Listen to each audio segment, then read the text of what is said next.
Sous les ors du palais présidentiel, il a tout d'un nouveau tsar. C'est un homme qui a une conscience très forte qu'il ne faut pas montrer de faiblesse. À presque 70 ans, Vladimir Poutine, c'est 22 ans de pouvoir et une main de fer, prêt à tout pour préserver l'influence de la Russie, quitte à faire peser le risque d'un conflit mondial aux portes de l'Europe. Il ne lâche pas. Une fois qu'il a une idée, il va jusqu'au bout. On est dans un climat de guerre froide peut-être encore plus dangereux que ce qu'il a été du temps de l'URSS. De son milieu populaire à son fauteuil de président de l'une des plus grandes puissances mondiales, qui est ce stratège qui menace aujourd'hui le continent européen? Vladimir Poutine voit le jour le 7 octobre 1952 à Saint-Pétersbourg, dans une famille ouvrière modeste. Le jeune homme n'aime pas l'école et préfère de loin les sports de combat.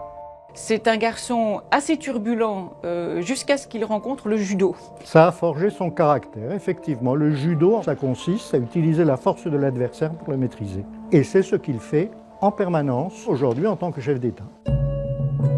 Fan de romans d'espionnage, il entre dès ses 22 ans au KGB, le service de renseignement de l'Union soviétique. Il est affecté en Allemagne de l'Est. Il fait de la coopération, il se fait passer pour traducteur. C'est en quelque sorte un officier lambda. Mais en 1989, c'est la chute du mur de Berlin. Vladimir Poutine rentre en Russie et s'engage en politique auprès du maire de Saint-Pétersbourg. C'est là qu'il va vivre l'événement le plus marquant de sa vie, la fin de l'Union soviétique. En pleine ascension de sa carrière professionnelle, c'est un choc terrible. Comme 300 millions de personnes, du jour au lendemain, ils se retrouvent apatrides. Pendant 70 ans, l'URSS est une superpuissance mondiale dont l'influence s'étend de l'Europe à l'Asie.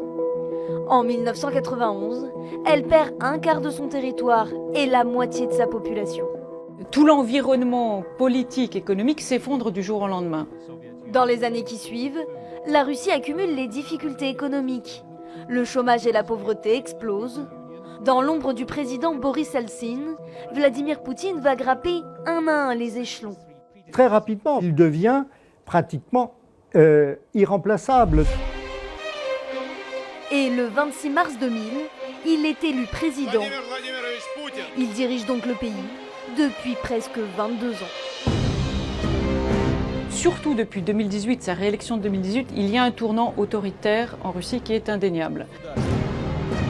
Une autorité que Vladimir Poutine n'hésite pas à faire valoir sur ses voisins et sur un vaste pays en particulier.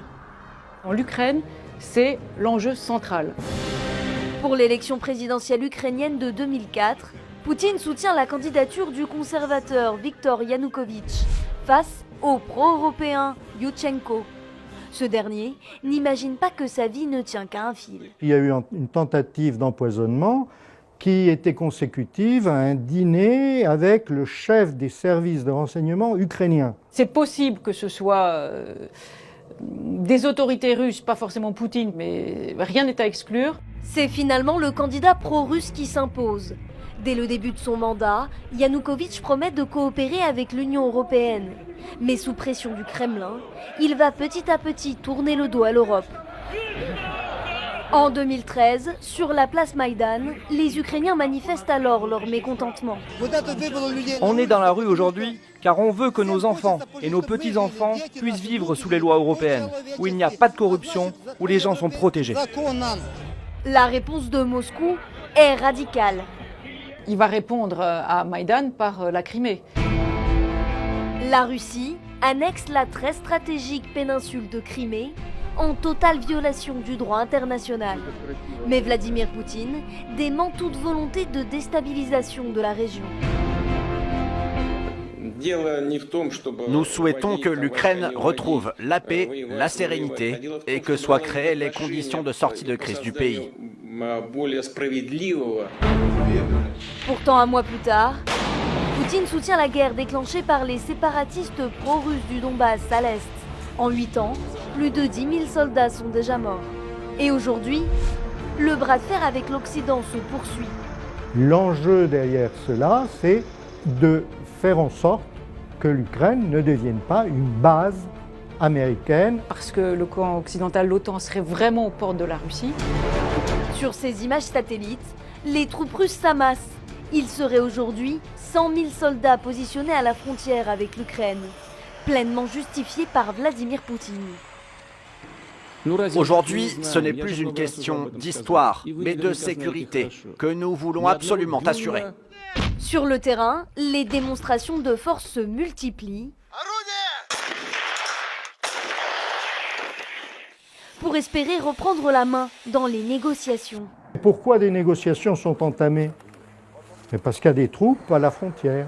On est dans une sorte de chantage. On a de part et d'autre des chefs d'État qui, sans doute aujourd'hui, ne reculeront pas. Loin de reculer, le président américain a lui aussi répondu aux provocations. Je vais envoyer des troupes américaines en Europe de l'Est et dans les pays de l'OTAN prochainement, mais pas beaucoup. Les États-Unis ont déjà placé 8500 militaires en alerte, un moyen de pression supplémentaire sur le président russe, qui ne semble pas lui aussi, pour le moment, prêt à céder.